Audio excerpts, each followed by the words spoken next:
Hey guys, welcome back to another episode of The Pursuit. My name is Garland Queck. I'm your host.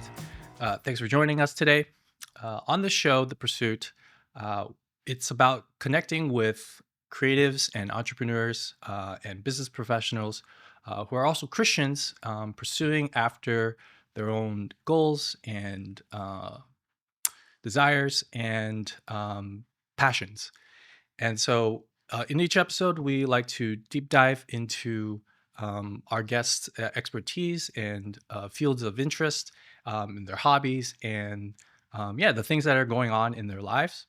And today, I have my good friend Robert, who's joining us. Robert, welcome to the show. Thank you. Good to be here. Awesome. So Robert is a finance professional. He is currently leading equity research at a firm in New York City, trading options That's right. specifically. Yep. I won't get into too much of the details, but broadly speaking, it is a trading prop firm that you're leading research at. You cover semis, AI, technology, Yep. that whole space, Mhm. which I'm sure these days is getting a lot of coverage and a lot of conversation and lots of drama even. Yep. But yeah, Robert, in addition to working in finance and covering tech, he's originally from the Bay Area, but he's lived all over the US and in different major cities and also abroad as well. Mhm.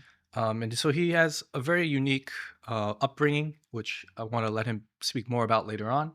But that upbringing has also led to unique approaches to work and his philosophy, mindset, and insights into different areas like writing, creativity, finance, tech. So we want to cover a lot of that in today's conversation today. But a little bit more background about Robert.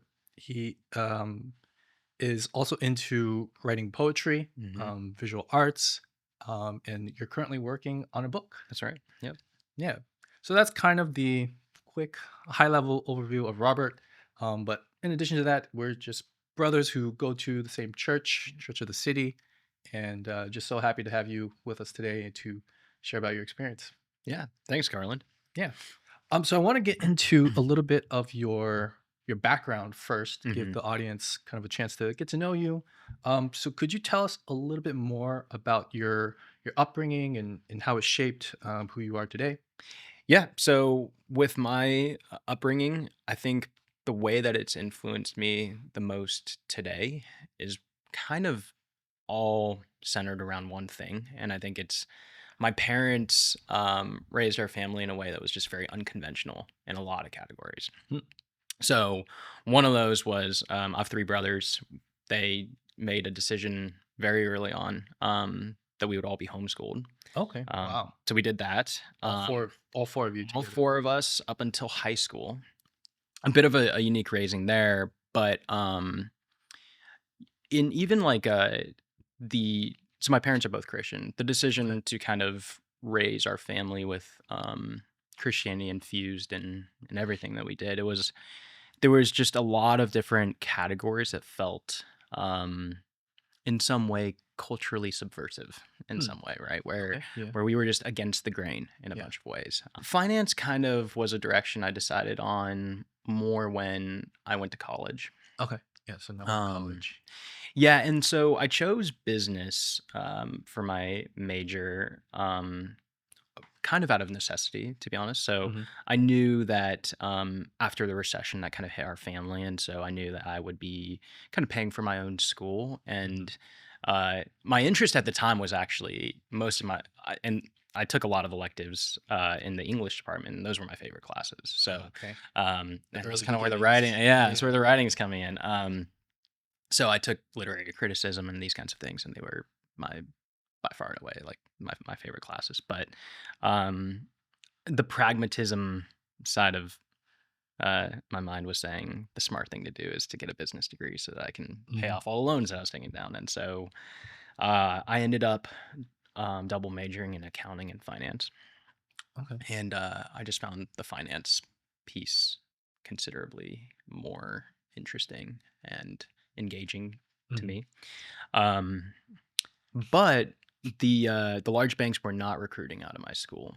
Mhm. The large accounting firms were. And so also due to kind of necessity, I kind of went the accounting route to begin with. But the Yeah, goal was always, okay, I'll figure out some way to go from accounting yeah, to finance. Um, and so that's kind of the short story of how that happened. But yeah. yeah, and you made it.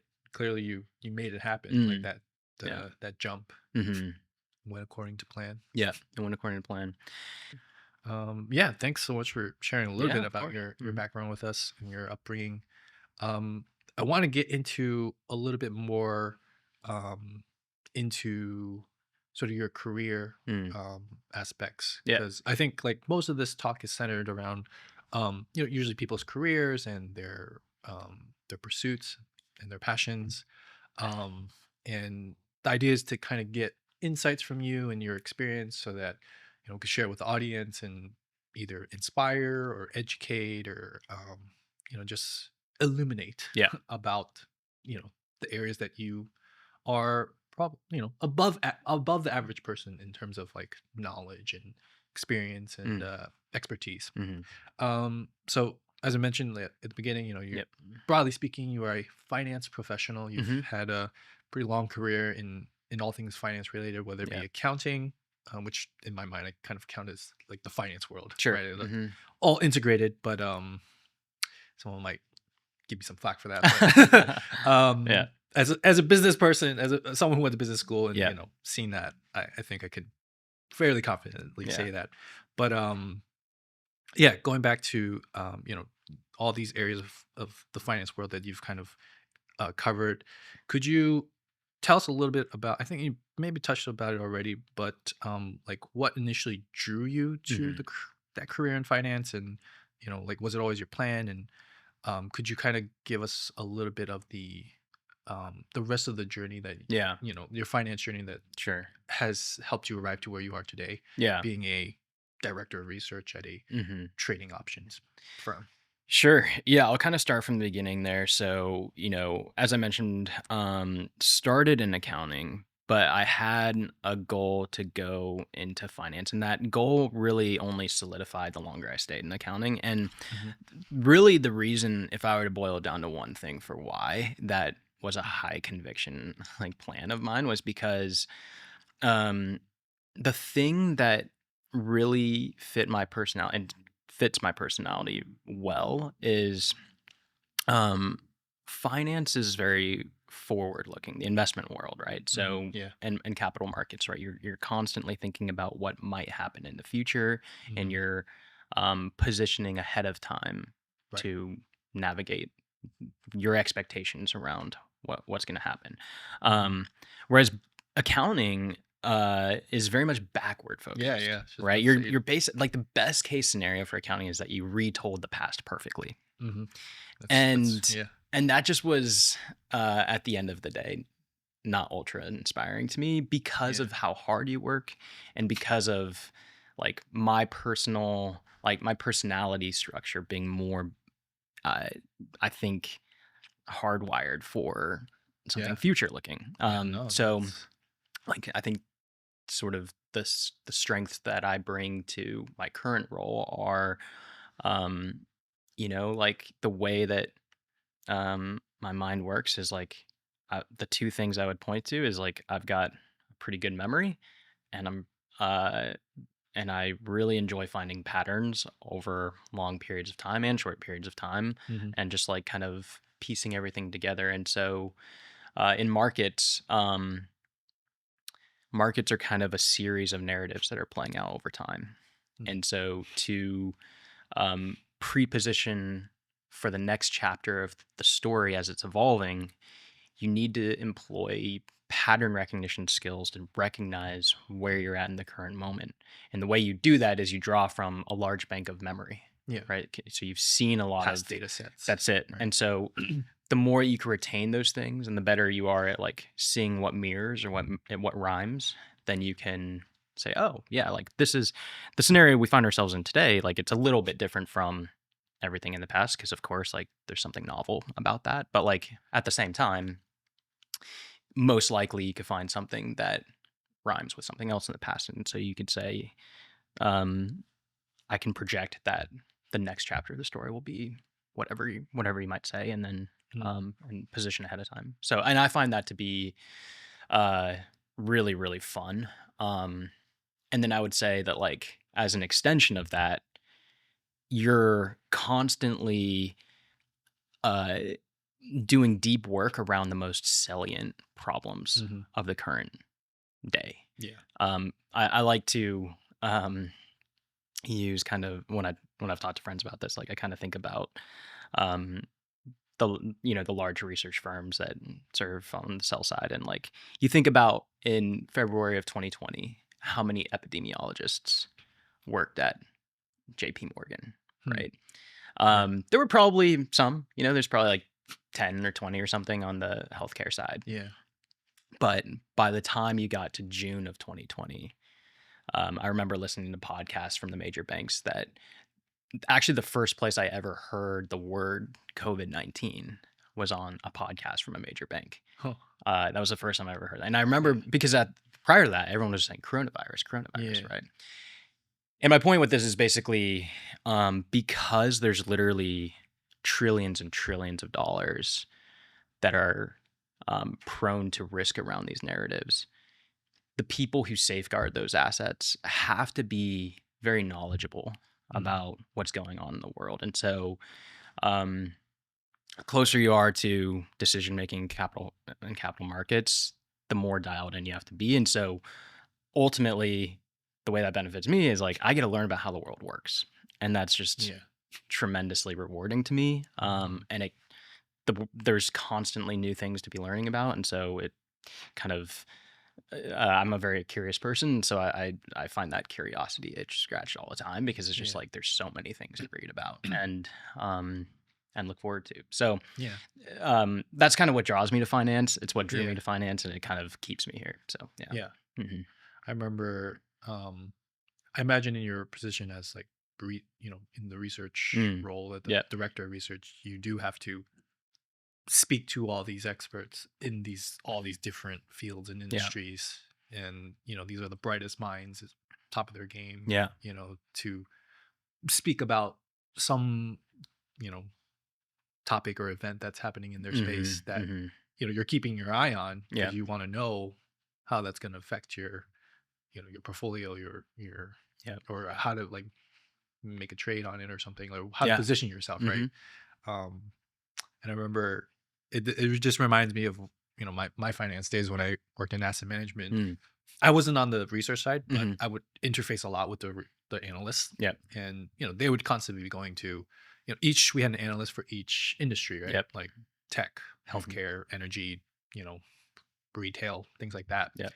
And they'd always be going to conferences Yep. Yep. and you know uh events to go speak with the CEOs of Hmm. these companies, each of these spaces. So is that kind of like similar? Like, It is is. that your Yeah. day to day? Yep. So, yeah, that's exactly right. Yeah. So, there's a conference I go to every September in San Francisco that the top level executive teams from all these technology firms are Yeah. there and speak and are kind of addressing all of the most important questions that investors have about the direction of the company. Hmm. So, and to your earlier point, uh, one of the things that is the role of my entire team is that we are traders look to us to kind of have answers to a lot of questions around these things, and so in that sense, Hmm. yeah, the onus is on us to have the first opinion on these things, Yeah. and ultimately everybody comes up with their own opinion about like whatever the market cares about, but as a first reference point, that's within technology, that's me at the firm. So yeah. Yeah. Yeah. Hmm. Very cool. Yeah. Um, Before we dive more into, I have some more questions about like faith and business and Yeah. finance, Hmm. but I do want to bring up the, we've talked at length about tech and finance and career, but you're a multifaceted person, and I Hmm. want the audience to be able to get a chance to see this other side of you. Sure.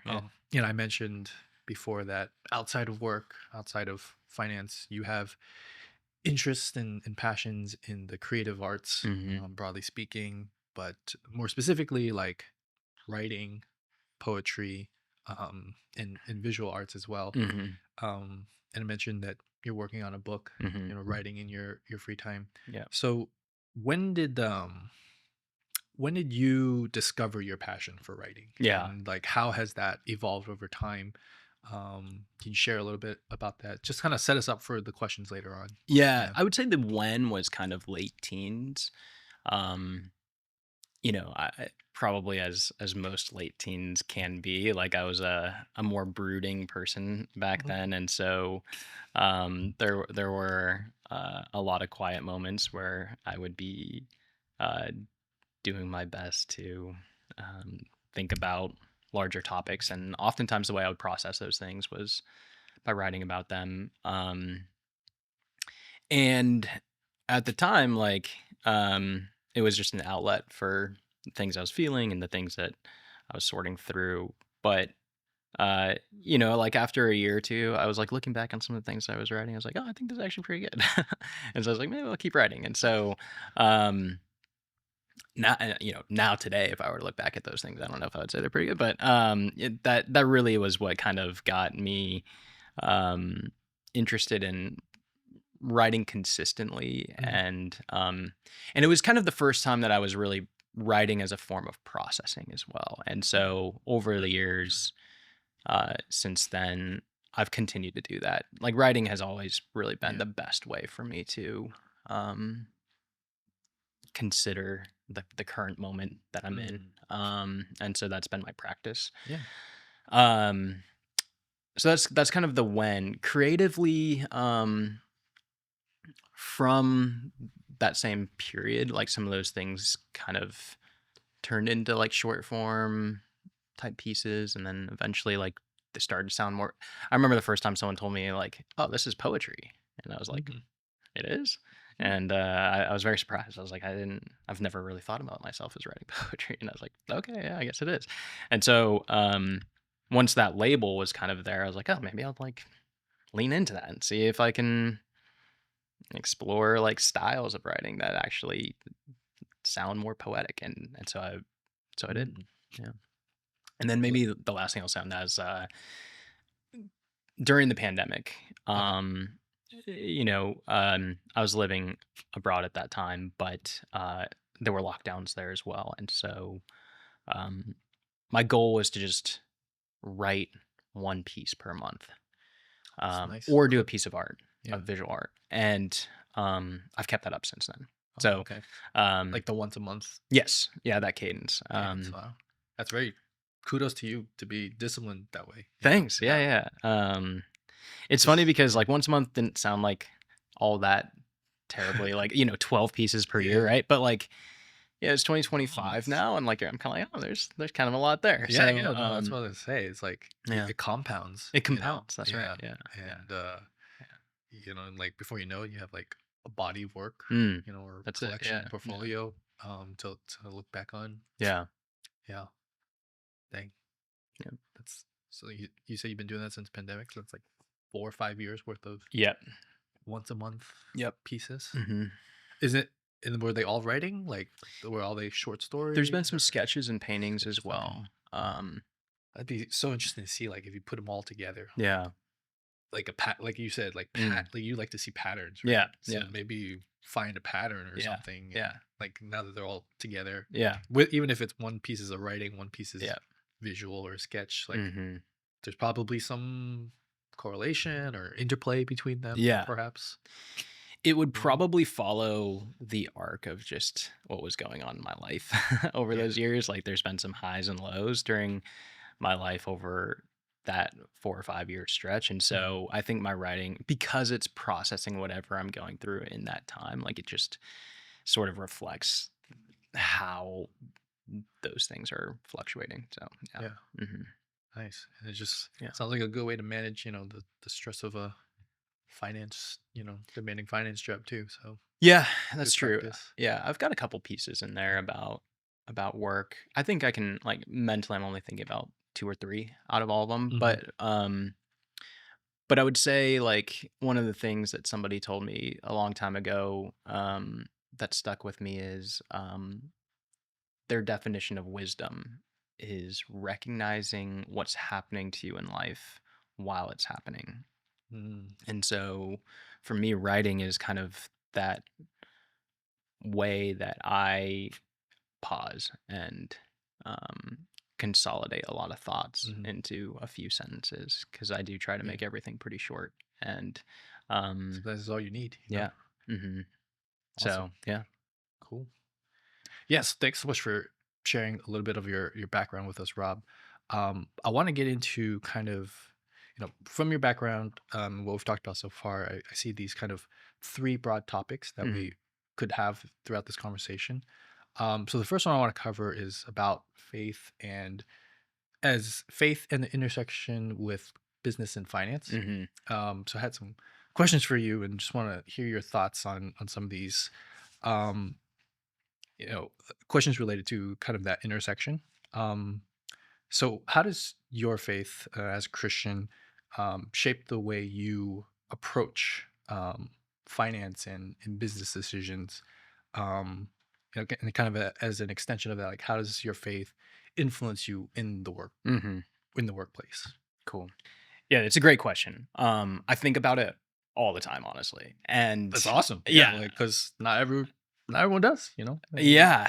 And and part of the reason why is because I do think I'm still figuring that out. So Okay. I'll Yeah. say that. But three things come to mind there. The first is kind of just within the context of trading and the context of investing and being involved in markets. Um, and I know you know this from your time in finance as well, but performance attribution is something that Mm. people think about all the time, Oh right? yeah. Like, sure, there were Those some are fun returns, words. Yeah. maybe they were good, maybe they were bad, but in both scenarios, you want to know why. Yeah. You want Why? to know like what drove the returns. Hmm. For me, like the very first thing that like I strive to think about with performance attribution, whether good or bad, is remembering um the sovereignty of God. Mm. So essentially, it's the idea that um, like God has pre-planned everything that kind of transpires, not just in, there's the verse about God kind of determines how dice are rolled, Mm. right? How lots are rolled, and I think about markets sometimes with that, Mm. right? There's predetermination around how different securities trade up and down. Yep. Yep. And those things, even though you can see the human fingerprint on every single trade, right? The bid, the ask, the size on the offer, on the Mhm. ask, like, and you see the thing execute, like you can dial this down to such a tedious kind of human level, but even with that, knowing that there is that God is kind of controlling all those decisions is something I think about a lot. But I would say also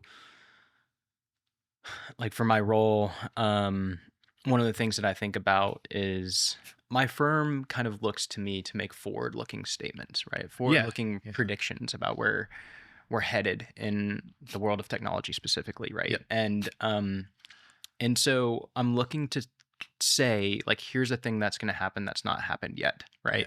Yeah. And I have to be medium to high confidence about Yeah. I that, was gonna right? say like you have to be pretty confident about what you're Yeah. saying, right? Yeah. And so, like, if I were to assign a label to that, like, I'm kind of, my role is to be a professional prophet, right? Yeah. Like, it's Yeah. it's like you are supposed to kind of predict the future. Now, everyone understands that it's difficult to do, so I'm not held to the standards of a prophet. But like in that sense, like you are trying to be, yeah, kind of prophesying about what the future will look like. And so when I'm right Yeah. about that, it's oftentimes uh I think the way that my faith shows up in my workplace very, like, tangibly is that I'm very like, I try to be very quick to think about how those predictions were a gift to Mm, me.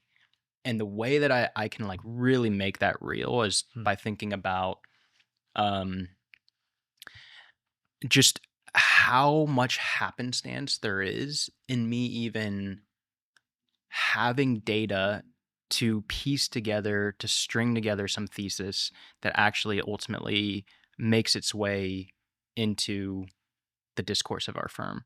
And so, like, one thing I'd say is, like, it's like the things that I read, mhm, it's almost random, like the things that I just happen to read, right? But it's not random, right? It's like if I did read the right thing that kind of set me on some path that drove my research to an area that becomes very relevant to future mhm. market attention, like that, that's something that you could look at that as random, but I see that as um, Yeah, God's sovereignty showing up yeah. in a way that's a gift. And then, I mean, secondarily, and like this is kind of true probably no matter what profession you're in, but like Yeah.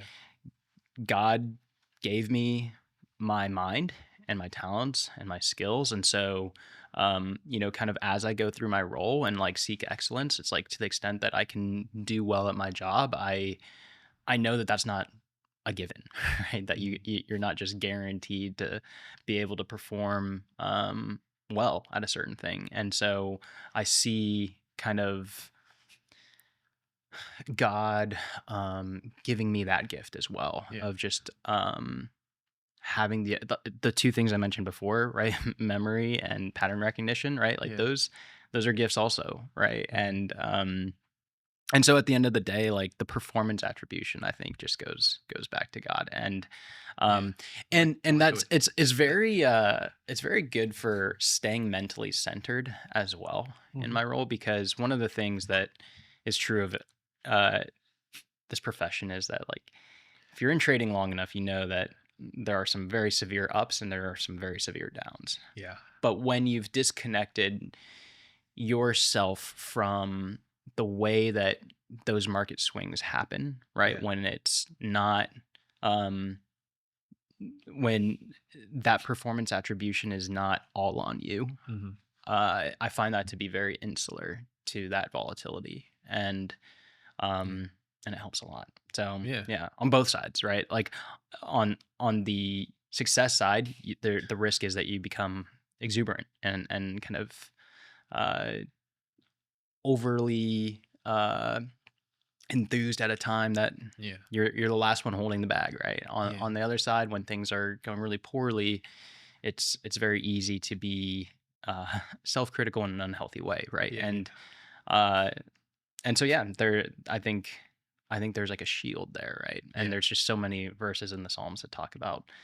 descriptors of God in a defensive way. And I Yeah. think that for my career, I see that a lot. Yeah. That's an awesome way to see it. Like it grounds you no matter what the situation, Hmm. like you were saying, it when you're having a good, good run, Yeah. it'll help keep you humble. Yeah. But if you're having a bad run, the anxiety and that pressure is, I imagine, like mitigated Hmm. from what it normally would be, and all those stresses Yeah. by being grounded. Yeah. Keeps you in that middle area, Yeah. I And guess. it's really delicate because it's actually healthy in this role to be personally vested, right? Like Mm, you don't want to be stoic toward it all, right? Like you want to be all in.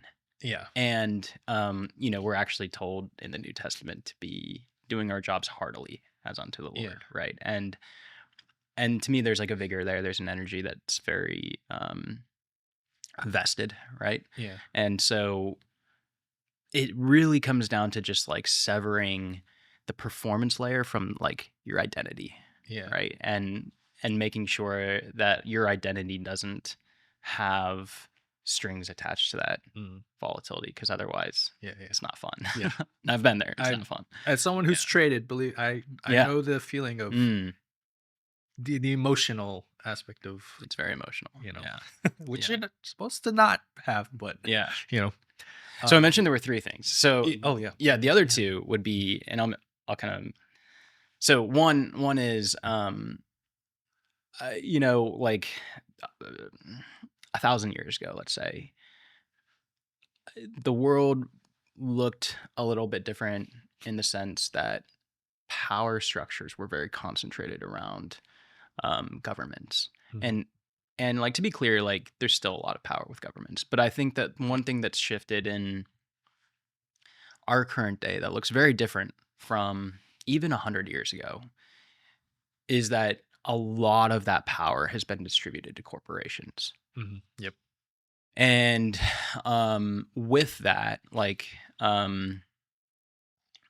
corporations look to markets for the source of their capital.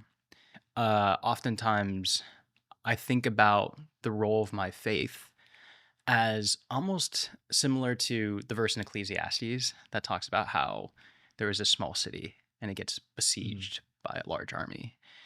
And an old poor man who had a lot of wisdom delivered the city. mm, And it doesn't say any detail about how, yeah, but the idea is that, like, presumably wisdom, which, like, comes from God, um, can be used to, serve a whole community, right? A whole society. yeah, And so, it's a privilege to be able to serve in that way. But I kind of see mhm, myself as a Joseph, in yeah, some capacity. So that's the second thing. mm, And then the last thing I would say is,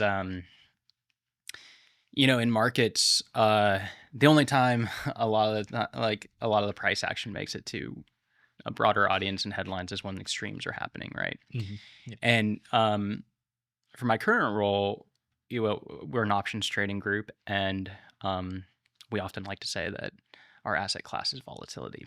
Well, turns out volatility is most prominent when there are extremes. So mhm, that's generally one of two things, which is extreme greed or extreme fear. mhm, And one of the things for my role that I think about all the time is it's easy to see the tape, right? To see what transactions are being done and just see those as numbers going across my screen, which they are. But lately, I've been thinking about these things in a more humanized context. So, thinking mhm, about, especially on the days of extreme fear, mhm, just like how much angst is on the other side of those tickets, yeah, and how much, you know, fear or like extreme FUD, emotion. What's that? fear, FUD, FUD, fear, uncertainty, doubt. It's like Yeah, a all those things, right? And the thing it's a is Reddit like, investor term. yeah, I like that. And sometimes there's a robot on the other side, right? Because there's algorithms as well. But like, oftentimes, like, there's a soul on the other side of that. Mm, And so, it- with options, you can uh, be on the benefiting side of of those extreme movements, or mhm, you could be on the losing side of that. But in any case, like, I think about those scenarios, or I try to think about what's happening in the market less from a technical standpoint, and also just remembering mm, that there is a soul aspect as well. Um, and so I think my faith affects my role that way mm. also. Yeah. Nice. That was a very comprehensive, full answer to that question. Yeah. Yeah, I love it. Yeah. Um, we kind of danced around this question actually, so maybe I'll just ask it more Yeah. directly. Because of some of the things you said, it kind of was like sparking my mind Mm. about like in relation to this question. But the question is like, how do you balance the pursuit of the bottom line, profit, shareholder maximization, with the biblical principles like generosity, stewardship, Hmm. integrity. Um, I find it so interesting that earlier you had the phrase professional profit, Hmm. and my immediate I didn't quite catch it. I thought you were saying PRF, PROFIT, profit. Yeah, Oh, yeah, you're a yeah, professional yeah. profit maker. Right, But then right. you're saying like profit as in like Well, the, hopefully I'm doing both, but, so it's kind of like, oh, it's yeah, it's yeah. kind of funny you bring that because it's like, yeah, you are kind of Mhm. doing both in that scenario. Yeah. But I'm sure this, kind of similar to the previous question, like Mhm. this is something you probably think about, and you Yeah. know, um, yeah, maybe we just, I know you kind of danced around it, Yeah. but just to be more Yeah. explicit about it. Like at risk of sounding countercultural, I'll say, a lot of us work in tall buildings in Manhattan, right? I think one thing that we probably all would agree on is that like you kind of want whoever is contracted to install your elevators to have a profit motive there. Mm, Right. yeah. One of the things in my Navy experience that I had many years ago was like whenever things malfunctioned, right? Whether it be some kind of technology or even, I don't know, even just like our Throttle or uniforms or yeah, yeah. just like whatever, right? Something's like clearly low quality would be like, oh, well, that's because the government kind of defaults to the lowest bidder. Mm, And um and actually like if you are seeking quality, like you want there to be incentives that are aligned toward a good end. And mhm, so I'm just going to like kind of make the blatant statement like you want actually shareholder maximization, you mhm, want a profit motive. And I know that's like a little bit not the most popular thing to say right now, but like I actually do think that like those incentives are very healthy mhm, for a well-running society. And that's a pragmatic view from me. There's nothing faith driven by that. Like I think that that's just uh, good for uh, general well-being. Okay. yeah. The second thing I would say is like um, with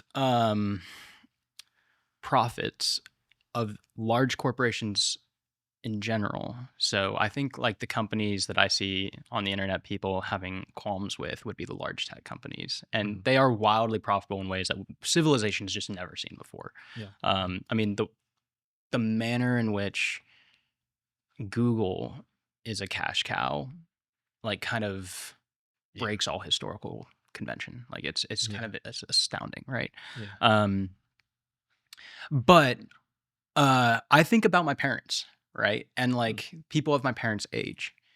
And one thing that you're seeing in developed nations, just generally speaking, is that like we have aging societies.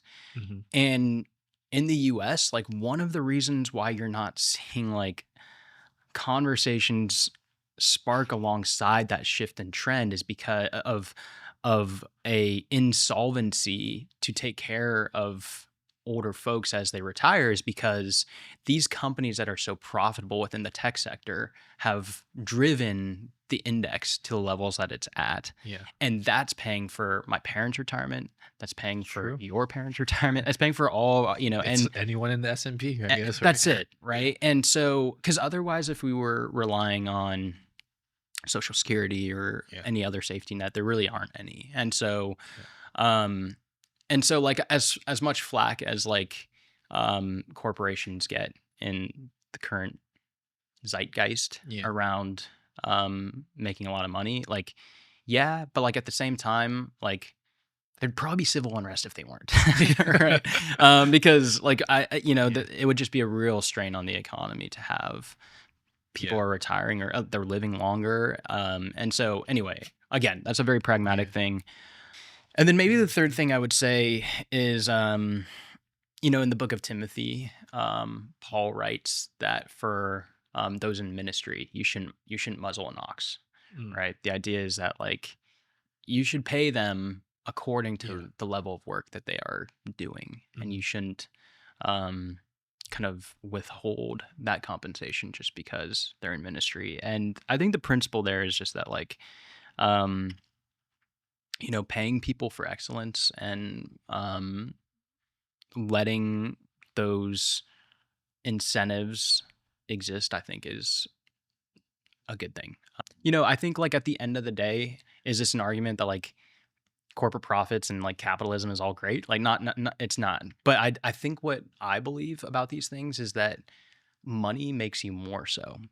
So Mm, whatever your dispositions are, whoever you are, if it's an amplifier. So if I yeah, give you amplify.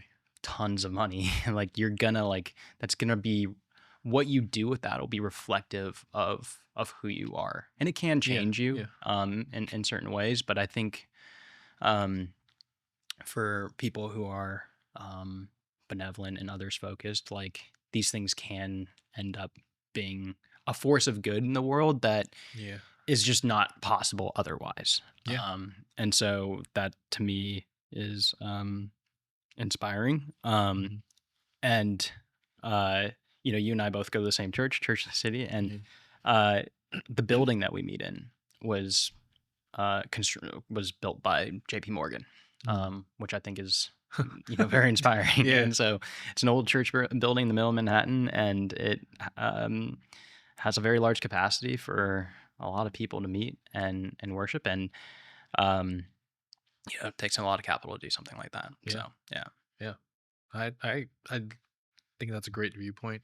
It's the question isn't like to say anything about like, oh, seeking profits only is like a Mm, bad thing or mm, stuff like that. It's kind of like, to me, like having a balanced view. mm, Like I think you brought up some really good points that honestly not a lot of people bring up. mm. Like you thinking more big picture of it, like Yeah.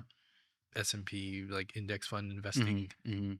helping the greater economy example. Like, yeah, you can't really argue against that. Yeah. I mean, maybe some people can get in the weeds of it, but Yeah. broadly speaking, yeah, that's helped a lot of Americans. Mhm, Um, but and then I also agree, like, not every billionaire is like, I mean, I would say there are many billionaires out there who do want to do mm. Yeah. greater good with their money. So, Right. it's a balance, Right. I Right. guess. Yeah. Um, I guess kind of maybe somewhat related to that. Like, Mm, I also wanted to ask you, um, how can Christian entrepreneurs and investors, who do have this like financial resources, mhm, financial success, who are in that position, mhm, um, like how do you think they could advance the kingdom of God? And mhm. like, what would you like to see more of? We kind of gave some general examples, but Yeah. is there anything specific that you would like to see? I'm sure in our church, there's people who are well off who are in Mm, finance, mhm, as well. And I've seen, just as an example, recently I went to like an art show mhm, that was gathering a bunch of churches together, like different artists from different churches. Um, but this art show, like, they needed a space, they needed a mhm, venue, they mhm. needed, you know, decor, organizer, all these things cost money, Yeah. and it's like the art scene's already difficult enough, right? Yeah. To make money off of. Um, so this particular show that I went to was financed by someone. Mm, Like, mhm, just someone donated the mhm. money because they love the arts. And so, the things like that come to mind that Yeah. it's great to see. Is there something you in particular? One example I've learned of since being in the city, which I really, really like, there's a restaurant in Midtown called PS Kitchen. Um, and Yes, kitchen. Okay. yeah, and it's near Times Square, I think. But it was started by a derivatives trader actually at Morgan Stanley, Okay.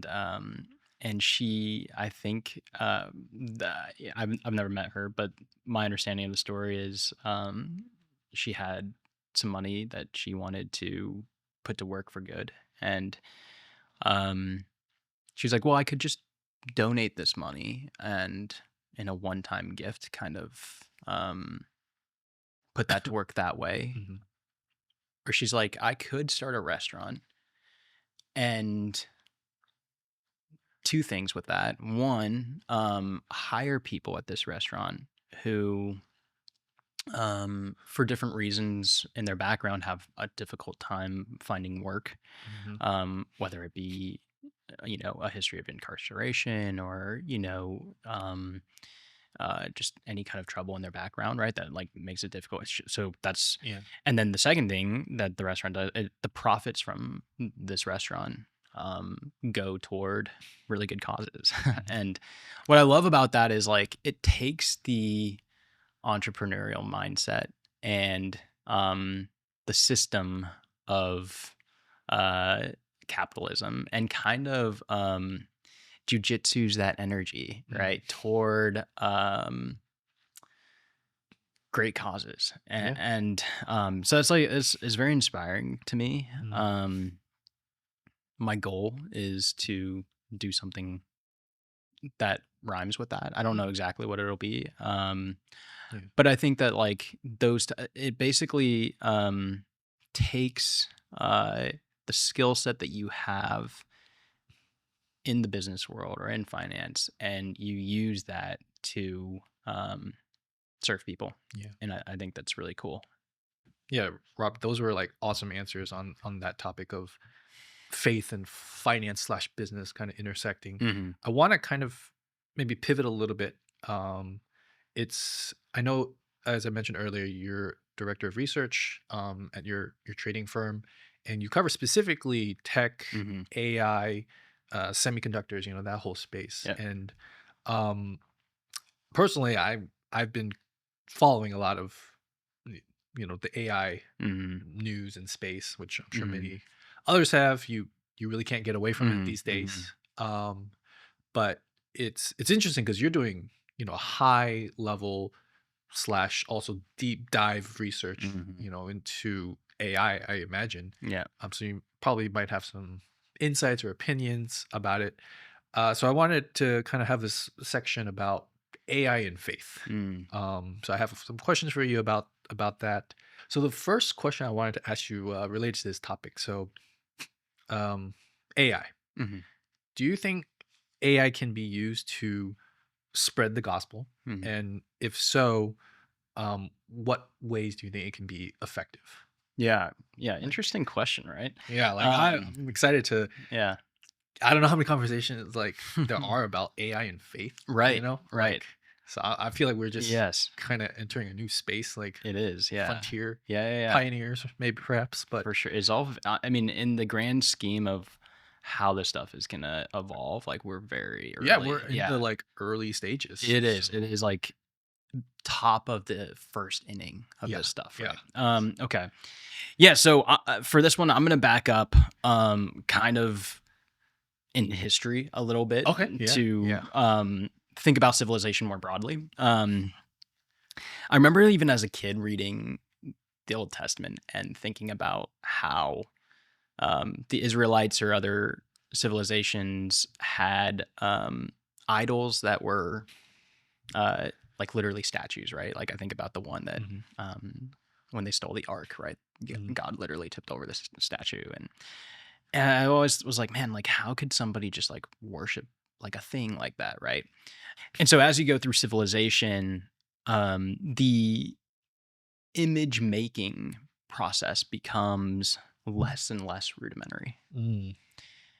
And so fast forwarding all the way to the current moment, in concept, the way I think about AI technology is that it is, we talk about within faith circles this concept of like imago Dei, which is basically Hmm. like in the image of God, right? Humans are Yeah. made in the image of God. But I think that like with the advent of these AI technologies, this is like a thing that is made in the likeness of humanity to Mm. push the boundary of in categories that we've just never seen before. Because what it really is at its core is a replica, an imperfect replica so far, right? Hmm. We'll see how far this stuff goes, but a replica of human consciousness. Yep. Um, so there's all these limitations around that right now. What it means for these models to be advanced on the frontier is that those limitations are slowly eroding, right? And Mm. eventually, what we're headed toward is, and OpenAI is very clear about this. Like if you work at OpenAI, Sam Altman is gonna be very direct in telling everyone that there is one singular goal, the Mhm. goal is AGI or super intelligence, right? Yeah. Sometimes referred to as ASI. And the idea is that you want to make a thing that has the role of consciousness, but then also has the visibility and breadth and then compute power that's orders of magnitude greater Mhm. than the human mind. And that's where we're going with these things. So um, it's an interesting time because with that as like the concept in my mind of what AI actually is as just like a replica of human consciousness, the question then is like, okay, well, um, what can that? How can it serve us? Right? What can it do for us? And then your question is like, can it spread the gospel or what kind of, I think like um, the role of AI is going to be directed by humans still Yeah. until maybe we reach that AGI moment. Mhm. Depending on who you listen to, how far away we are from that, I don't Yeah. know. But like some of the next iterations of this that'll play out throughout 2025 will be agentic AI. And so these agents basically have parameters and tasks and roles, and then a body of knowledge they have access to, and all these kinds of things. And then it uses the models to reason through problems and then solve them itself. And so, as I think about that, probably more likely than an evangelistic agent, Mm. you'll probably have something like I could totally envision a world in which you have like a prayer partner assistant agent, Oh, yeah. right? Oh, Because yeah. this thing will have access to your calendar. It's going to have access to your messages. It's going to have access to what you purchase, like where you've traveled, who you've interacted with, and these Yeah. kinds of things. And it's going to know who you care about, right? And the Mhm. idea is that, like, could you envision a world in which this thing that has visibility into those very personal aspects of your life can remind you to pray for Mhm. your friend who's in the hospital, like probably, Yeah. right? Yeah. Um, so that kind of technology I think is very realistic. I don't know who's going to build that or how it Yeah. all pan out. But I think that You version. The yeah, Bible yeah, app. right, If you right, guys right, are right. watching The this Bible app, or yeah, you yeah, listen. it's a good idea for you. Um, but and then the other thing I would say is like, and the technology is capable of this today, and I do use it for this, but it turns out ChatGPT knows its Bible very, very well. Mm. And so That's you yeah. can put Ask. queries in front of it Yeah. that draw out a lot of natural language insight from Yeah. the Bible. And the reason why that's there is because it's been trained on the entirety of written language that's Yeah. existing on the internet, right? And so that's its context. It can kind of draw from those things, and it's very efficient at it, and it's Yeah. pretty accurate. Um, I've even like kind of gotten a model to push itself into corners and make decisions about what it wants to do, like with faith questions and things like this, just to see. Oh, yeah. Just to Um, test the limits or something. Yeah. Test the limits and just see like, well, what kind of answer is it going to give here? And it does respond to parameters. So if you say like, hey, if you had to choose like XYZ, right? Mm. Like, and you can ask it all these faith questions and Yeah. it's going to answer you, right? And it'll tell you why and all these things. And Mhm. so I see that as a very useful um, tool to just see what the synthesis of all human Mhm. discourse kind of boils down to. Sometimes like it's something I totally agree with, and sometimes maybe a little less so. But I've been positively surprised by like how to use these tools for finding answers to things that um, are faith related questions. Yeah. So yeah, In that regard, I mean, it's not mm, too much different than like Googling it. That's what we used to ask Google, right, right? Like, oh, right, like, I don't know, something basic like how many books are in the Bible or something yeah, like, hmm something or like specific stories like, hmm who was the wife of this person, yeah, right? So it's not too far removed from that. You can, it's kind of like a more friendly Google, hmm more yeah, personalized Google. So you can use it in that scenario. yeah, I do think that scenario where have a prayer partner or like a virtual, that mm is very plausible, yeah, right? Honestly, and yeah, depending on how you use it, it can help some people, I'm sure, So I think that's, a very interesting idea. Mhm. And it's just like I just saw a commercial yesterday while I was watching the NBA. Mm. They have, I think Google, was it Google Gemini? Mhm. Like Yep. they either they're gonna put out commercials, right? Mm. This commercial, they try to make Gemini seem so like it's your buddy, which Mm. they all kind of Mhm. do to some extent, right? Mhm. With the custom voices and like the Right. smooth, soothing voices and all that stuff. Yeah. But this commercial made me, they're like really gunning for, all right, this could be like your therapist. This Mm. could be like your imaginary friend. Mhm. That's how I felt it was Mhm. going for. Mhm. So I was like, prayer partner is like right in that category Yeah. of what they're trying to, become. Mhm. Um, so yeah. Yeah, I mean, like I said, I'm kind of my part of the way I spend my day job is trying to daydream about how the future is going to look. And one of the things that I think ultimately is a pivot point with all these AI tools is that, and this has not happened yet, but I think you're going to ultimately see a de-emphasis on user interface.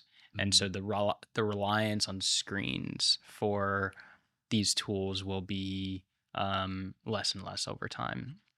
And I don't think that's too controversial to say. Like, you think about the movie Her. I don't know if you've seen it, yeah, but yeah. it's an Great movie. Yeah. awesome movie. Yeah. I mean, there's no screen, right? Like, Her is Yeah. just a voice, She's just and in your ear. that's it. Right. Right. Yeah. That's it. Yeah. But she's an operating system, right? And so the Yeah. idea is that like there's a lot of control there as an operating system, and a lot of access to a lot of different things. And I actually do think that's the route we're gonna go. You can also think about like Iron Man's Jarvis or whatever, right? Mhm. Like the idea is that like um to your point about AI being your buddy, right? Like will it truly be a buddy in a sense that it replaces human contact interaction? Like I'm gonna just say hopefully not, but Yeah. Yeah. I guess you never know. But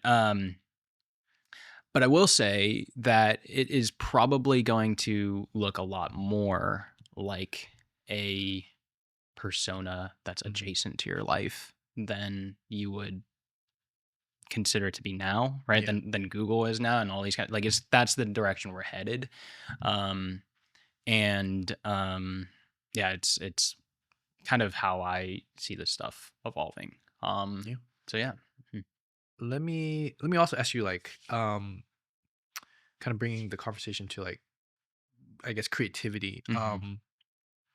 What role do you think human creativity can play in a world that is increasingly Mhm. influenced by AI? And then you see all this like AI Yeah. generated stuff. And Yeah. now, like, when you're Googling something, like, you Yeah. don't know if you're getting AI results, if you're getting like actual Mhm. people. Or something.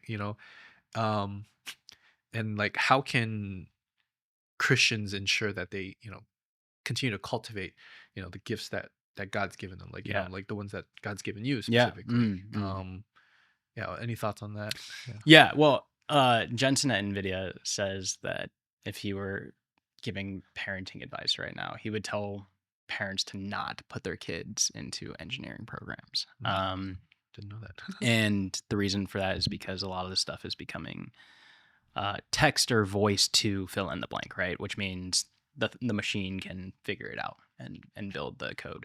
And so where I'm going with that is like, from that perspective is there's um almost probably more of a threat to STEM related jobs Mm, than to creative related jobs. And even right now, where we find ourselves in, we're talking in February of 2025, right now, kind of the iteration of models that are being developed by the frontier research labs are all centered around reasoning models that are working on more and more difficult problems that require a lot of time to think through. And turns out most of those problems are in the category of STEM. mm, So, working on theoretical math questions or like theoretical physics questions, right? And that's the thing that is how the models are kind of advancing in capability. It's funny because, like, I remember in January of 2023 during the ChatGPT moment, I was on vacation at the time, and I remember hearing about this thing, and I downloaded it, and actually, it was a web browser at the time, and I was kind of typing it, and I remember actually thinking at the time, like, "Oh, man, this is terrible for creatives," and I remember, like, the first queries yeah. that I asked that version of ChatGPT were, give me a one word poem. Right? And I think the word it gave me back was sublime. And I'm like, I kind of like that. Oh, it actually worked. I know. I was Yeah, like, like, that's oh, kind of okay. deep. And so, or is it deep, or did I just make it deep in my head? But anyway, the idea was that, and then I would ask it, hey, like, tell me a short story about, and I would tell it with characters, and I would like kind of refine like what was supposed to be in that story and all these things. And I was like, oh man, maybe this is bad for artists, right? And then later in the year, I think it was, or maybe it was last year, we started learning about Sora, which is Oh, ChatGPT, or sorry, OpenAI's the video. video Yeah. generative tool. And it's like, oh man, like that's not great for people who Oh, yeah. are CGI Yeah. engineers, right?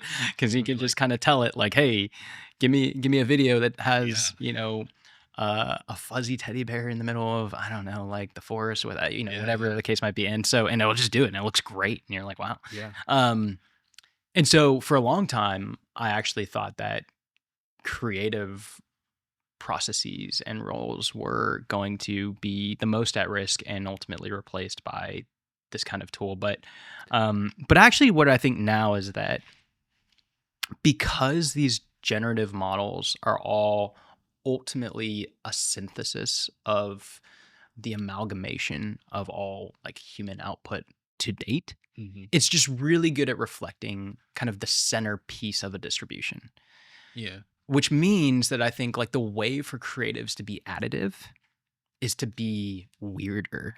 Mm, So I think it's going to actually just push creatives to the fringe.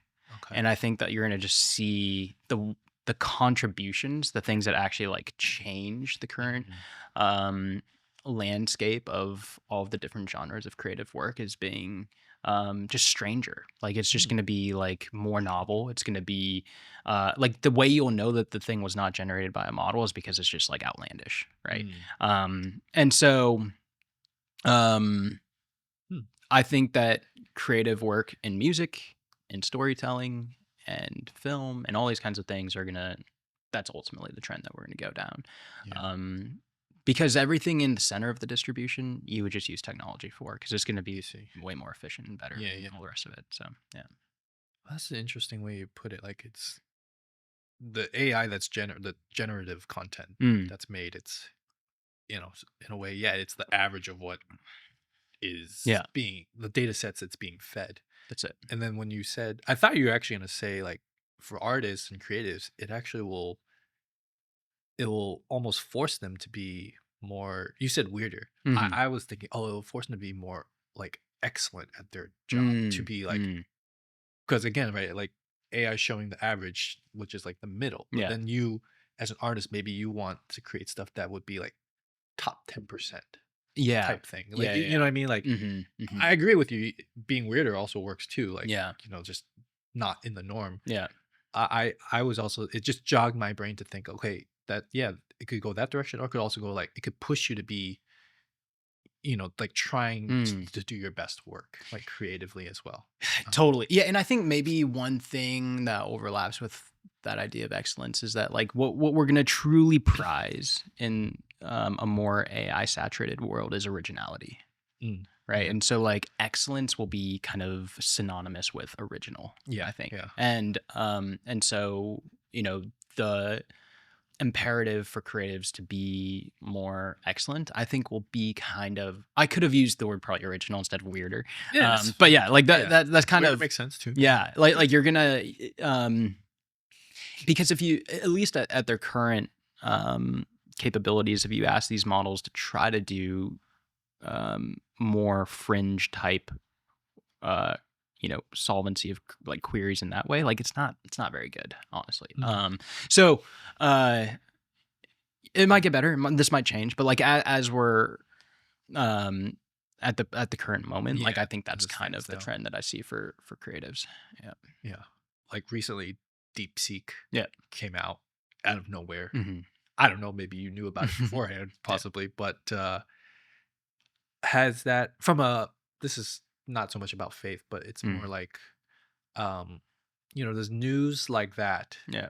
How does that kind of like affect your day to day? Like I'm sure, I mean, the markets went No, absolutely. crazy Yeah. Yeah. Yeah. the Mhm. next what 2 days after it, Mhm, mhm. um, and it's all just because just news. Yeah, There was no at the time there was no like hard evidence of yeah, what it you know how much it cost and like what it's capable of. yeah. I mean, it seemed like very capable, Mm, but it's mm. like, oh, there was a mystery surrounding it, Yeah, yeah. and so I'm curious, like from your perspective, like at a trading finance company, Mhm, like mm.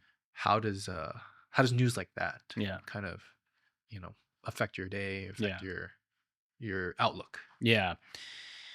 Well, from like a trading opportunity standpoint, those are very, very high opportunity days because Yeah, we our asset class is volatility, and so obviously that was extremes. an extreme Yeah. volatility, Um, but maybe to just talk about that one scenario more specifically, like the names that sold off 6, 7, 8 standard deviations on that day. They were primarily data center infrastructure names. And Mhm. so uh, a lot of them uh, are involved in the process of making semiconductors or infrastructure that surrounds the semiconductors, right? Yeah. And It's like the thing that is really kind of underlying like you think about like ocean currents, right? And there's a layer on the surface that has that's visible if you're on some vessel, and then there's like a lot of current that's below that you don't even see, right? And one of the mhm, things that's very much underlying this entire AI narrative at the moment is a lot of angst around the inevitable fact that like this is a cycle. It might be a super cycle, but it mhm, is a cycle. And the one thing that we know about semiconductors for as long as they've existed is that they're highly, highly cyclical. mhm, And so investors in this space are they are very easily vexed when it comes mm, to forward demand curves here. And so the DeepSeek development was just something that rug pulled confidence in the forward looking story because all of a sudden it's like, oh, do we actually need as many semiconductors as we yeah, thought we were going to need? Turns out like you can do a lot with just a very little amount of silicon. And yep, that reality, which was verified, was very scary to a lot of people. And mhm, so, um ultimately where I think this affects my day is it's having a pulse on, okay, we know that we're in a cycle, we know exactly like what the 9 innings of the cycle are going to be because all cycles do rhyme to some degree. It's calibrating in my mind and for my firm, what inning are we actually in? mhm, And that is yeah, very difficult that's to do. yeah, Um, and so, to the extent that there are stepwise surprises mhm, of where conventional wisdom about where we are in that cycle is, like that's going to drive a ton of volatility because yeah, everybody's scared that they're going to be the last one. behind or like Exactly. yeah, Yeah. like Because when a stuff step behind the cycle, that's like it. yeah, Yeah, and if you are behind the cycle, like you're gonna be these things unravel very, very rapidly, and so mm, it's not gonna feel good yeah, to be yeah, the last one at that party. So yeah. yeah. Let's dive into this topic a little bit more, and um, I know you kind of touched on this already a little bit early on, but if you Mm, could just share a little bit more details, perhaps like what inspired you to pursue writing while working in finance. mhm. Yeah, I think maybe one thing I'll say is like I'm maybe too young to be thinking this way, but I Right. I do kind of think about uh legacy, Okay. even Yeah. from this age. And I think about like, all right, I'm spending a lot of my week on any given week, pouring a lot of hours into my day job. Is that going to be the thing that I leave behind that's of greatest value? Hmm. Um, I tend to think that like my life's work actually might be in a different category from my career. And I think that's sometimes true for other people, and sometimes it is your career. Um, but for me, I think that as I think about like, okay, am I making any contribution that has the potential to surpass my lifetime? Mm. Um, I think the contributions that I make at work are hopefully very valuable, but I don't know if they will really surpass my lifetime, to be honest Mhm. with you. Um, and so the one category right now where I think that like I'm working on some things that hopefully do have that potential, um, is in my creative writing. And so as you mentioned, like I'm currently working on a book. And what really drove me to that, to answer your question, is kind of, we talked a little bit before about like my early teen years or the late teen years that Mhm. I really started writing, and some of the stuff during COVID or whatever. Um, but really, like as an art form, I would say, I would just add to that by saying, I find sentences very beautiful. And I remember in college studying, a scholar named Stanley Fish at the time Mhm. who did a lot of work around textualism and literary criticism and some other things. And he wrote a book called How to Write a Sentence. And in that book, he talks about just how he finds certain sentences to just be like profoundly excellent, right? Mhm. Just like they've been uh, worded just so Yeah. where it hits in a way that is unambiguous and Mhm. powerful and all the rest of it. And I think that I share that view with Stanley Fish. Like I think that sentences are a medium of Yeah. art that is very captivating to me. Yeah. So that draws me to writing. Gotcha. Yeah. Stanley Fish, you said? Stanley Oh, Fish, okay. yeah. Hmm. Gotta look him up later. Yeah, yeah. Cool. Cool. Um, yeah, then can you tell us a little bit more about this book that you're working on? Like just give us the high level Sure. Yeah, overview. yeah. Yeah. I don't want you to, I know it's still really early on. Yeah. I don't want you to, any spoilers Spoilers. or Yeah, yeah, anything. yeah. And Yeah. but just to give us like a little taste Sure. of, you know, Yeah, yeah, I would love to. So one of the pieces that I wrote while uh in lockdown in the pandemic, it was mhm. actually the second one that I did. Okay. It was a single sentence. Those Yes, monthly things, right? Yeah. the monthly cadence, like kind of Okay. So do one of one these thing per month. months Yes, birthed it was this. April. It was Okay. April of Okay. 2020, Nice. and it was a single sentence. Okay. And I remember spending hours on this one sentence Mm. and finishing it. And at the time, believing that, like, in retrospect, I was like, man, I think that is maybe the best sentence I'll ever write. I was like really That you've pleased written with it. so far, or that you will ever write? Like, maybe that Like, I'll gotcha. ever write. Oh Yeah. wow. Okay. And so I would love to read it for you if you'd Please. be open to Yes, that. that would be And the reason for reading it too is because it really is the inspiration for my book. okay. Yeah. I Let's hear basically that. thought that the way that this sentence kind of unfolds can be built upon in Mm. a broader sense, and that really got the Yeah. wheels turning and ended up being It's the mustard seed. Huh? that's the mustard Oh seed. man. So this is it. Okay. We're about to have a reading from Robert Ong Yeah. from his either the inspiration for his forthcoming book or in the forthcoming book. So Yeah, that's right. So, I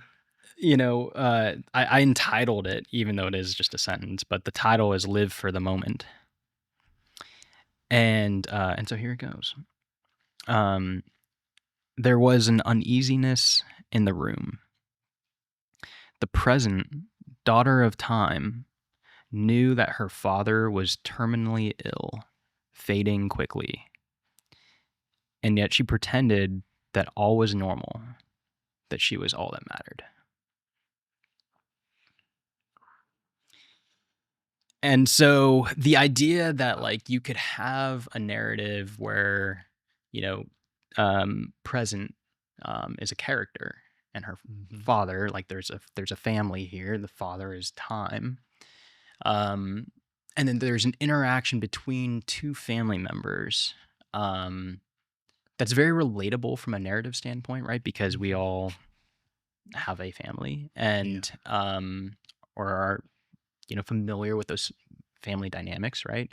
And we also all like kind of read narratives, and so it's like you can read the story about Mm. these characters, but then the idea is that like these characters also represent concepts, and then you can basically have uh things that are said about those concepts through narrative that like um deliver a message. Mm. And the reason why I wrote this at the time was because I remember I was living in the Caribbean at the time, and it was a very like great lifestyle. And I remember having conversations with some of my peers at the time about like the idea of living for the moment, right? And the idea of honestly like a kind of hedonistic living, right? That just like Mm. uh your focal point should be maximizing your present because that's all you're guaranteed. Mm. And I don't know how accurate this next thing is, but like something that I've kind of read or heard along the way is that millennials, right? So people my age are very profoundly affected by the fact that we were in developmental years during 9/11.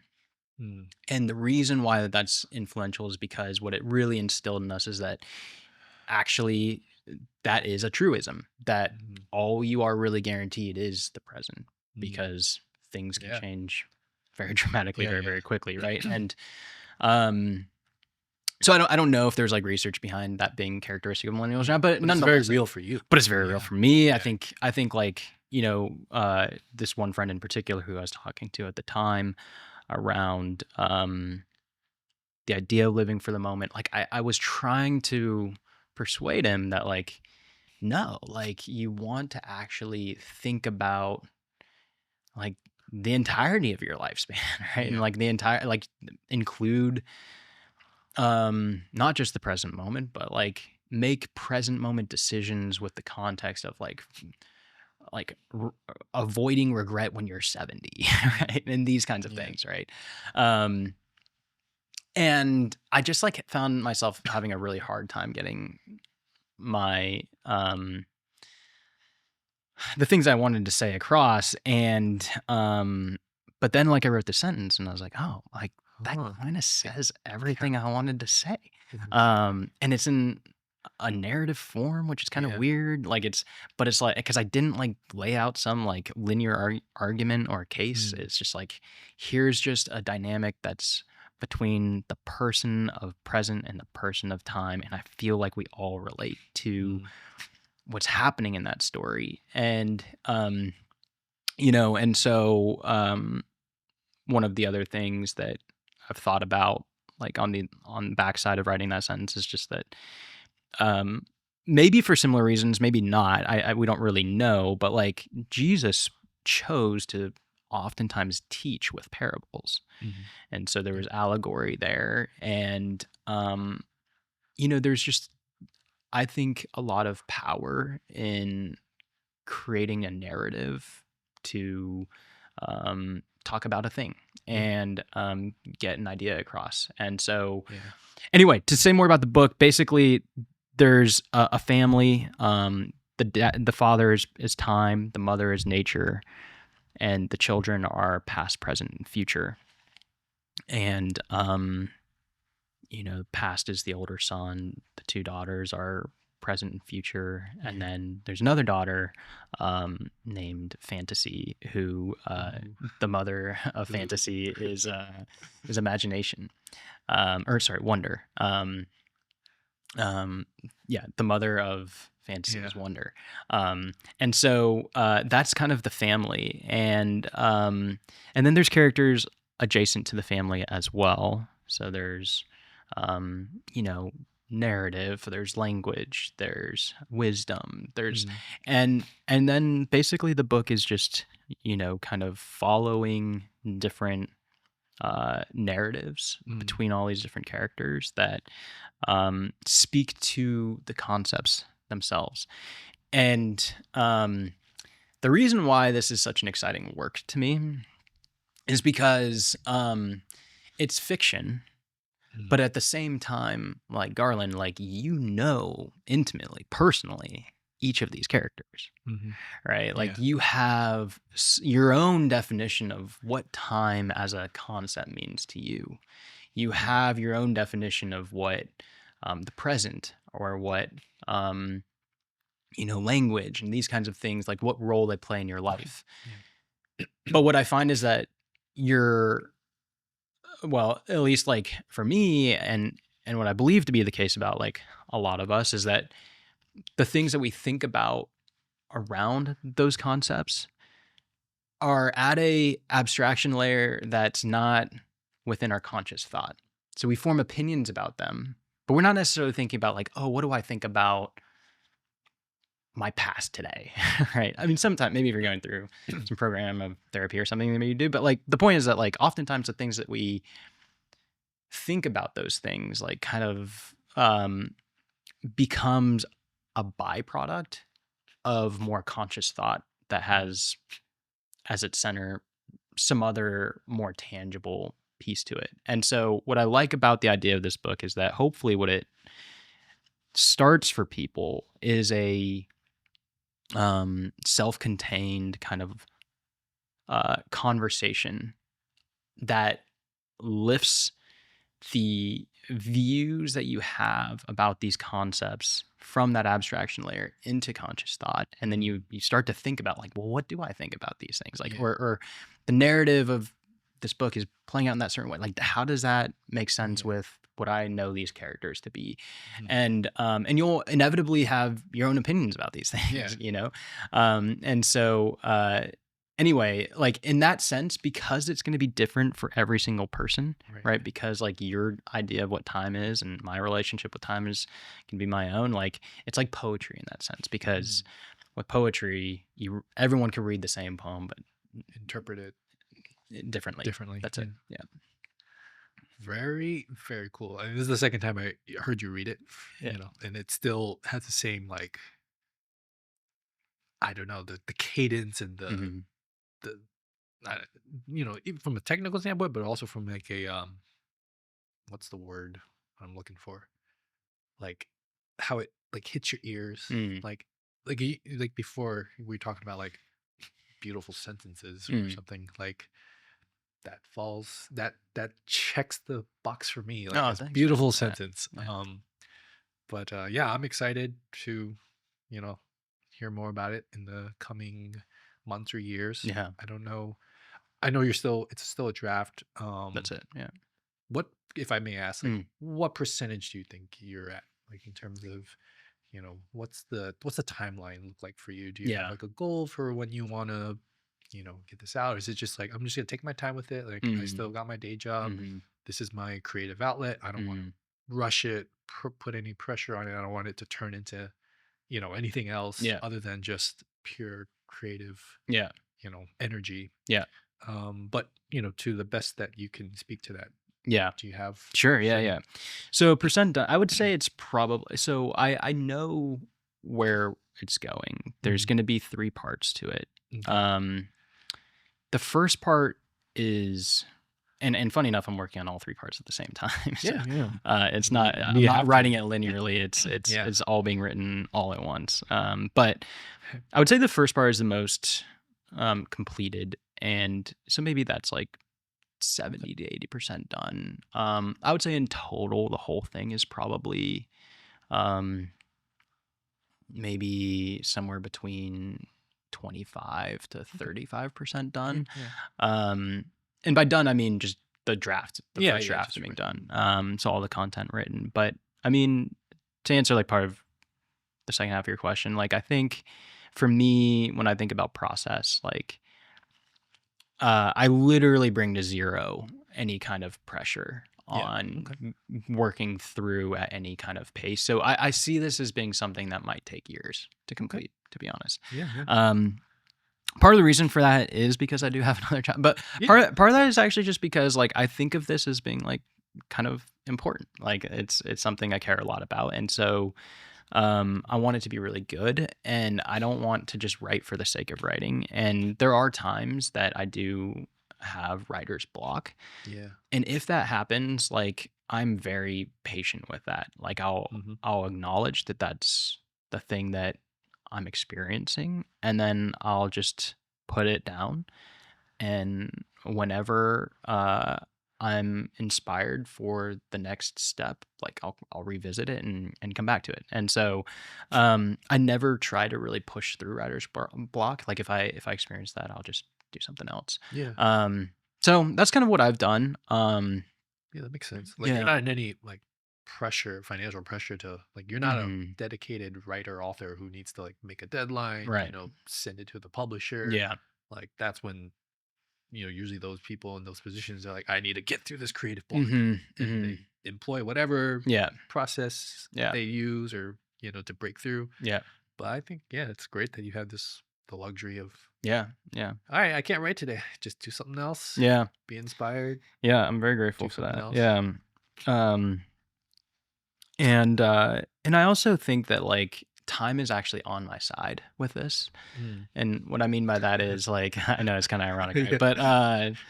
But what I mean by that is and I haven't spoken so much to like what actually happens in narrative form, like with the story that unfolds, but in the story and in the way that like um the narrative piece of this all plays out, a lot of that is actually drawn from my own life. Mm.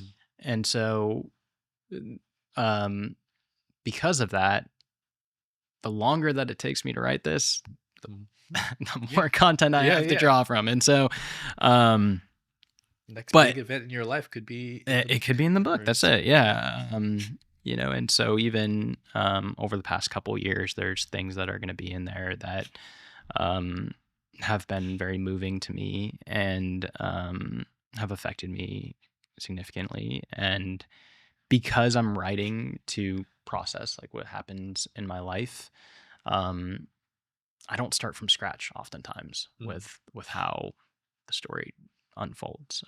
There's already stuff that I've written that can be framed differently and Yeah. and all of a sudden become content of the book. So yeah. Yeah. Mhm. Awesome. Yeah. Yeah, thanks for sharing a little Yeah. preview of the book. Hmm. It might take years, but that's fine. It'll be great to like revisit this episode I know. again and be like, wait, Yeah. we were talking about that Yeah. book. Now Yeah. we're on like publishing day. Yeah. I'm gonna bookmark this. I know. For I'll that. be like 55 years old and I'll be like, wow, look at Remember that time we did 2005? that podcast and we talked about this book? Yeah. Yeah. But I'm sure it'll be worth the wait. What's a podcast? I know by then it's like AI just Yeah. AI just Exactly. generates it Yeah. all. Yeah. Oh man, that would be if it was good, it'd be nice. Yeah. Podcast agent. Exactly. Agent podcast. Yeah. Hey, it's probably. I mean, they have some stuff that's. I similar. honestly Yeah. would not surprise me. Mhm. Man, we could go on for days We about that. could, yeah. But let me ask you like one or two other questions about this, Sure. faith and creativity. Yeah.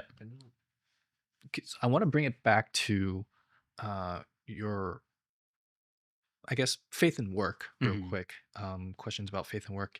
Is there a scripture passage or verses that have profoundly shaped the way you approach Mhm. work and finance that you could share with us?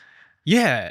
So two of them that I've already brought up like affect my work a lot, which are the one about the wisdom affecting kind of the full city with the verse in Ecclesiastes, and then one being Put that in the bottom of the oh the nice screen. okay I'm gonna look it perfect. up. Yeah, I like that. Yeah. And then the other being out of Timothy, where talks about doing your work heartily as unto the Lord.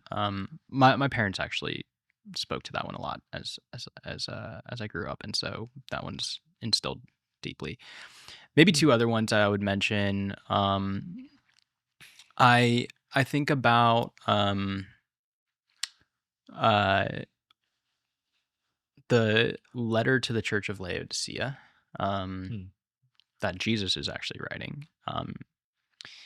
And he says in there that like I counseled you to buy from me much fine gold, and basically says the idea is that so that you might be truly rich. Mm. And the implication is that they didn't do that. And earlier in the letter, Jesus writes that like the things that they say to themselves are, um, they see themselves as self-sufficient, that they are rich and they don't need anything. Mm. And I think the thing that I think about with um, my work is that like there are systems of the world, and then there are systems in a heavenly category and an eternal category. And Jesus also speaks to this by talking about like where you lay up your treasures, right? Whether Mhm. they be on earth or in heaven. And the risk is that if you're laying them up and you're storing up all these investments on earth, whether, and by the way, those investments can be um, intangible as well as tangible on Right. earth, right? Yeah. Like it could be Relationships. Or, relationships, it could be, um, projects, right? Like yeah. creative projects, it could be, building some enterprise, it Mhm. can be building a brand, all these kinds of things. And the idea is that, like, well, the risk is that those things just ultimately go to zero, right? Yeah. They fade, and they're prone to um, disappointing you in that way, right? Mhm. Um, so uh, for work in general, and I don't think it has to be because I'm in the finance industry, but I think it's probably applicable no matter what industry you're in. Just remembering that you probably are storing up or building or amassing some kind of investment Mm. somewhere.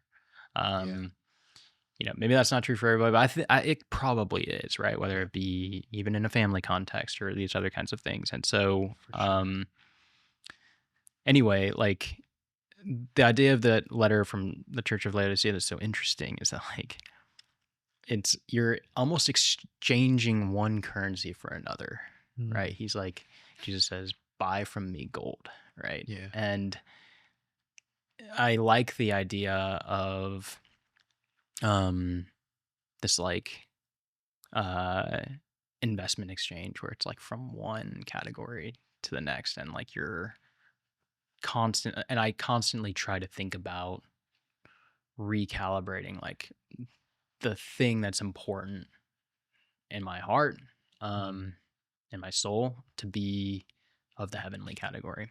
So that's Yeah. one verse that I think of a lot. And then the other would be um in the book of Psalms, there's a comparison that is made where the psalmist says, the fear of the Lord is clean, right? And so it basically says like the rules um, of the Lord are more precious than gold, even much fine gold.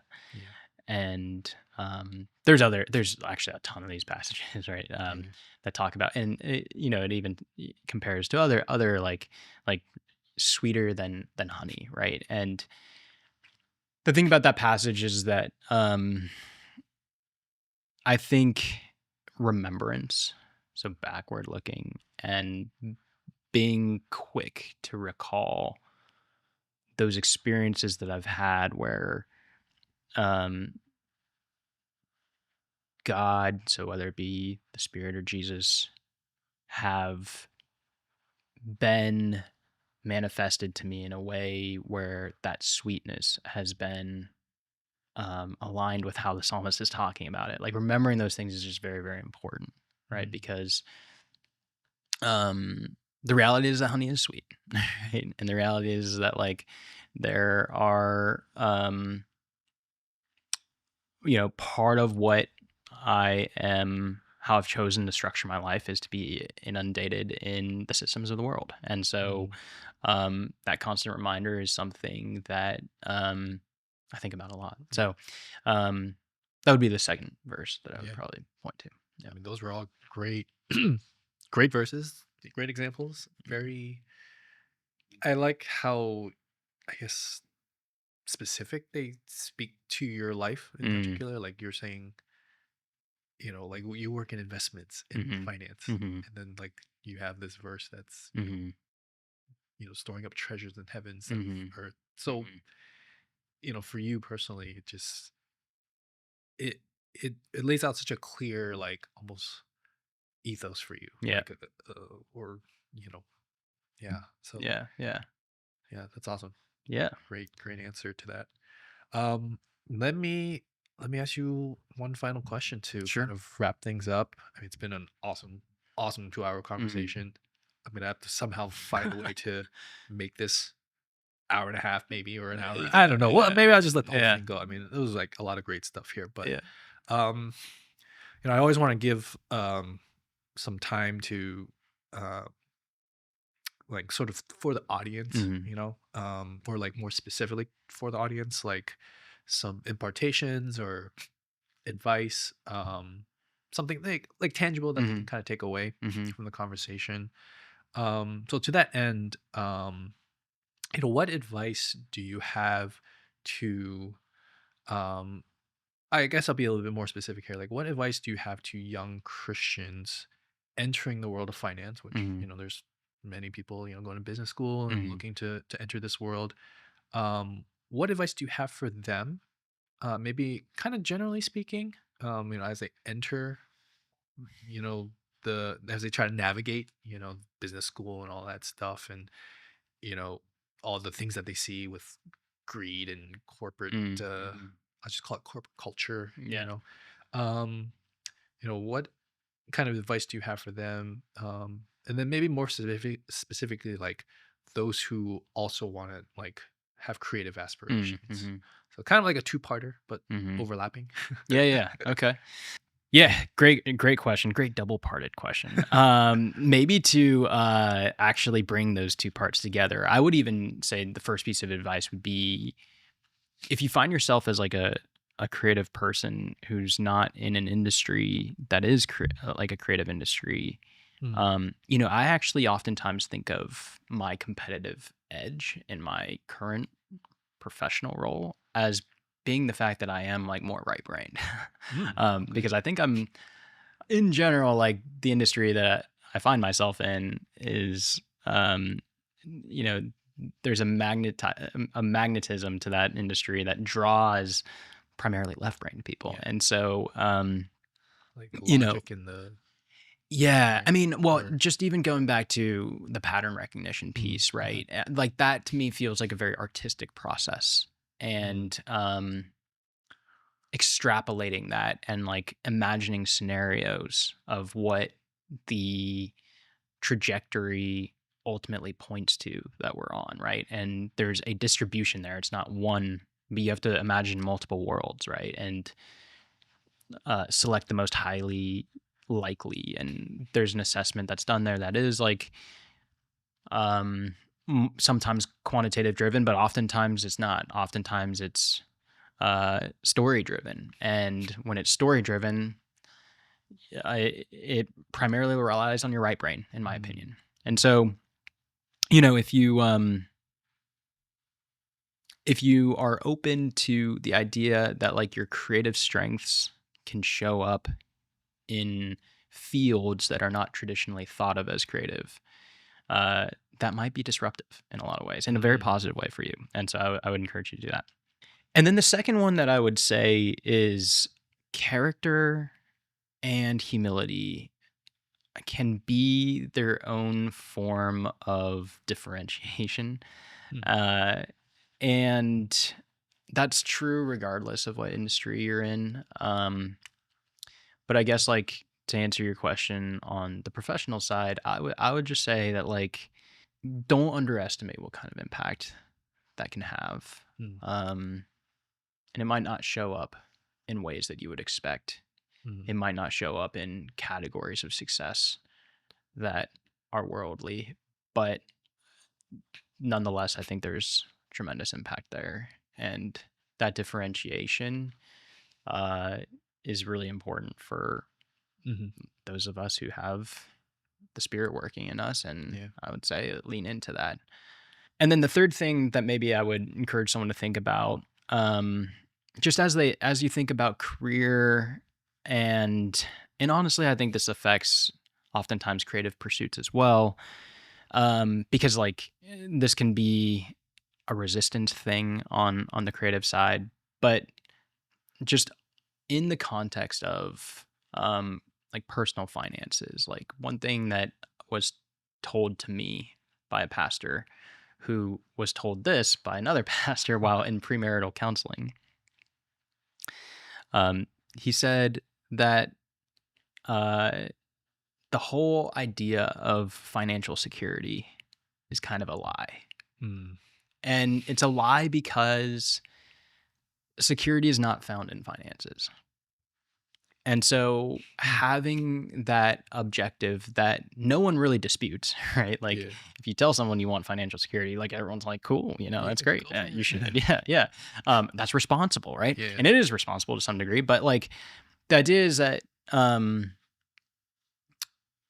what that pastor was told and shared with me was no matter how much money you ever have in abundance or don't have in deficit, you are going to feel um like that doesn't provide, like there is no security to be found regardless of Mm. what situation you find yourself in. Um and so like I've over my lifetime, like I remember finishing some semesters in college with 3 digits in my bank account. And I was like, man. And I remember like at the time uh telling a lot of my friends like, oh, I can't go to In and Out to eat Oh no, because in and out. I know, and In and Out's awesome, by the way. Yeah. For the record, we better keep this in the episode. Yeah. But the idea is that I just had to like say no to some Yeah. decisions because I like had to stay within budget. And then I had a point in my life where a hardship caused my net worth to swing negative by something like a multiple of the peak that it had ever Mm. reached. And I remember in that moment thinking that my negative net worth was such that I would never climb out of that. Mm. And then I've had years of abundance where um, there, God gave me the gift of earning an amount of money for the year that like I never thought I would ever earn in my Mm. lifetime, right? And so I've kind of been in a bunch of these different places, and I feel like I've traversed the full spectrum for different points of my life, and have felt the stresses both ways. And maybe the thing I would boil this down to as a piece of advice is like um, possessions can own you, Mm. um, and ultimately, it's not a source of security. So remembering that, I think, is something Yeah. important. And then maybe the last thing that I would say, um, like I'm a young man, right? Yeah. And there's a few scripture uh, pieces that are written specifically to young men, and there's one where Paul's kind of giving a bunch of encouragements or charges to a lot of different categories of Yeah. people, right? And then and the lists are kind of long for a lot of them, right? But for young men it was one thing, Yeah. right? It's like, hey, like young men stay sober minded, right? Mm. And I think about that because in that sense I've got one job, right? Mm. um and also in that sense, like I'm not always going to be a young man, right? Mm. And Yeah. so it is a piece of scripture that is only applicable to me for a certain period of time. And Mhm. at some point it will actually not be applicable to me anymore, right? Mm. And so that sober-mindedness, I think, draws itself back to kind of the question that you asked me about scriptures, because what I think that really kind of boils down to for me is remembering the contrast between the eternal and the temporal, right? Ooh. And just Yeah. letting that influence your decisions, letting that pervade like the conversation that goes on in your mind, Yeah. letting that kind of influence how you interact with people, right? Yeah. And see people as souls, see people as eternal. Um and and also like where are you investing, right? And what are Mm, you trying to build, and what are you trying to leave behind, and all these things. And so um the answers to those questions are yeah. big, Yeah. right? And they require a ton of meditation to define for yourself personally. But Mhm.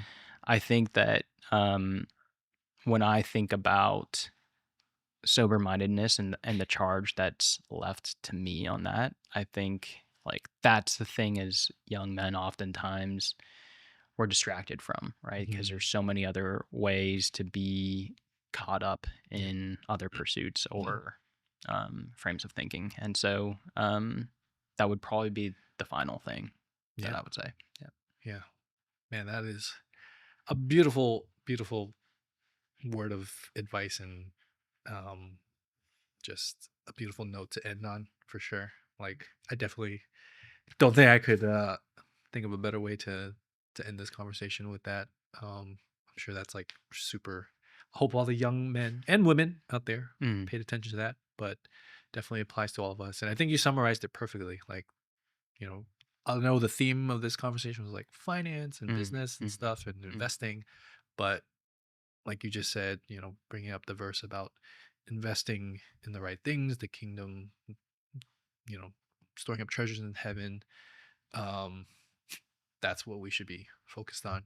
And it's funny, like the show, it's called The Pursuit because it's mm, about people pursuing, after those things that God has placed on their hearts, mhm. which I presume, is it could be tied to their careers, but it could also be, like you said, like outside of the careers. But and that is one big aspect of this show, of this talk. But the other, it's kind of a double meaning Mm, actually, because the pursuit is also about like our pursuit of God as mhm, Christians mhm. in this lifetime. And it's like, how does what we're pursuing align with, you know, with him?